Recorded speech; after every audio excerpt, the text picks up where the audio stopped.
Shavua Tov, welcoming everybody to a new post in the TFRP group with Avi Tenenbaum about free will. Last week we had a post about free will from Rav Volbe. Rav Volbe said that nobody has free will until you go out of your way to learn what it is and attain it.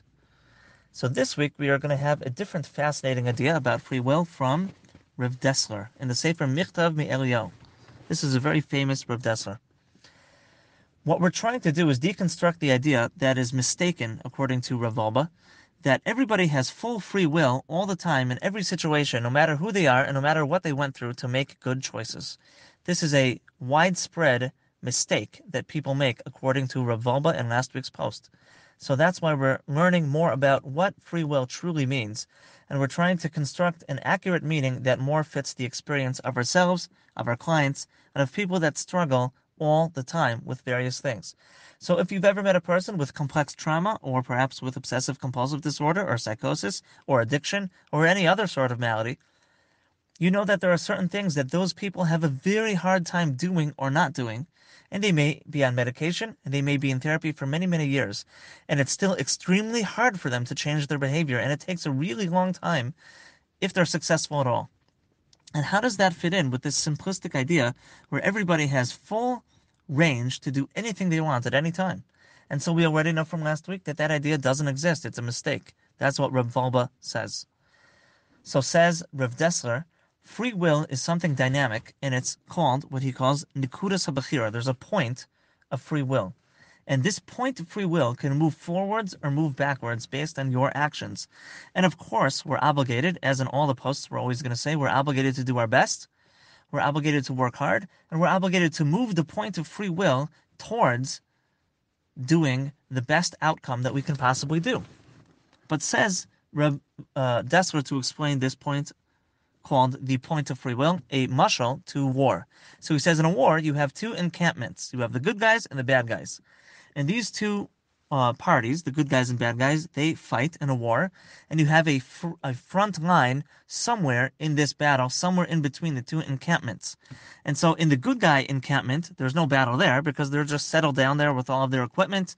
That's where the soldiers sleep, that's where they eat, that's where the logistics happen, that's where the field hospital is, and so on. And then in the bad guy encampment, that's where the bad guys are. And that's where they hang out too. And so there's no battle in the encampments on the very extremes of both ends of this battle. So where does the battle take place? The battle takes place at the front lines. And the front lines always move because that's how war works. Is that there's one big war. It's made up of several small battles. And according to the amount of battles that we win or lose, that's where the front line will wind up today. And so let's say the front line today is in a certain place, and I make a good decision. So I've now taken more yardage, more kilometers of turf on the good guy side, and we've moved the front line up further towards the bad guy camp.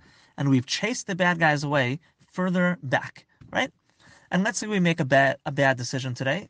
Then the bad guys, they win this area of the turf, and they move the good guys back towards their own camp. And now the bad guys have earned more turf to their side. And so the front line is dynamic, and it can move anywhere on the entire battlefield from one encampment to the next. It can literally go up to the encampment, and they can overtake the whole camp. It could be somewhere in the middle. Think of a football field, right? Right now, the teams can be fighting around the football at the 20-yard line, the 30-yard line, the 40-yard line, and I can throw the ball to somebody in my team. It could be intercepted by the other team, and now they run behind me, and they've gained the yardage the other way. And so says Rav Dessler that something that you made a good choice about thousands upon thousands of times, for example, to keep Shabbos.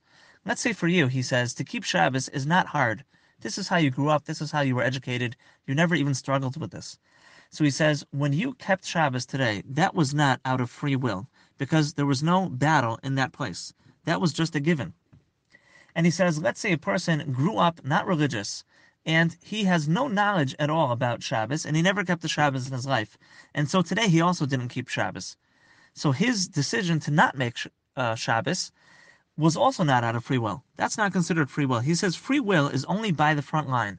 And practically speaking, free will only exists in a place where my intellect and my knowledge meets my urges. Okay, so I have a big urge to do something that I really shouldn't do. And I know that I shouldn't do it, and I have a really big urge to do it, and there's a 50-50. And that's exactly where my abilities today to make a good choice meet my vice of today. And in this place, it's equal. And in this place, if I make a good decision, I will win this battle and I will gain the yardage in my favor. And now I've now gotten more turf on my side towards the greater, bigger cause of winning this war. And if I make a bad decision today, so then the bad guys, they've won this yardage or these kilometers, and now they've gotten this turf on their side, and they are one battle closer to winning the larger picture, the war. And so says Rav Dessler, this is how free will works. And so people like to say an example. I'm going to say it because you probably have heard it before. I think it's a good example, and that's why a lot of people use the same old example.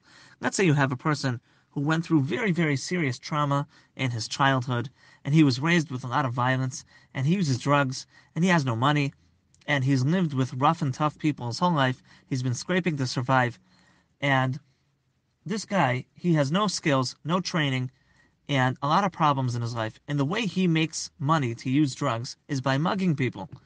And today, he can choose to mug somebody and clobber them over the head, or he can mug them without clobbering them over the head and simply threaten them. And so it's possible there's a person that his only choice today is to mug that person without clobbering them over the head, and that would be his free will.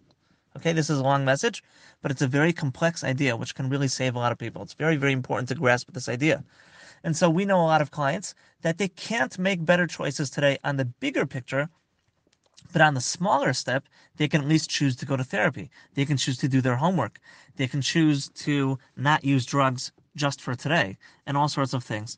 And this idea of free will of Rav Dessler fits the experience of people who are really, really struggling much better than that oversimplified way, which Rav Volbe said in last week's post, doesn't exist. And so what we need to know is, there are many, many battles. And today, every single one of us listening to this message can make a good choice. And if we make a good choice, we're going to be one step closer towards winning the war. And if we make a bad choice, we're going to be one step backwards. And Rav Dessler says this is the idea of mitzvah goreres mitzvah and avera goreres avera. When you make good choices, it brings more good choices later on.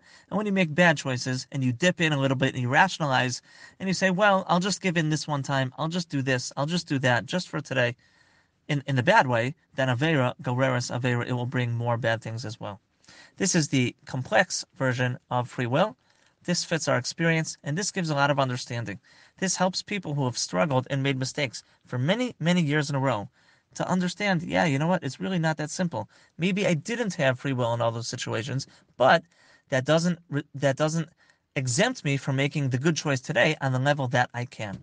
And then, of course, as a person keeps growing, his point of free will moves higher and higher. He gains more liberation, more space, and eventually he wins the war. Have a good week.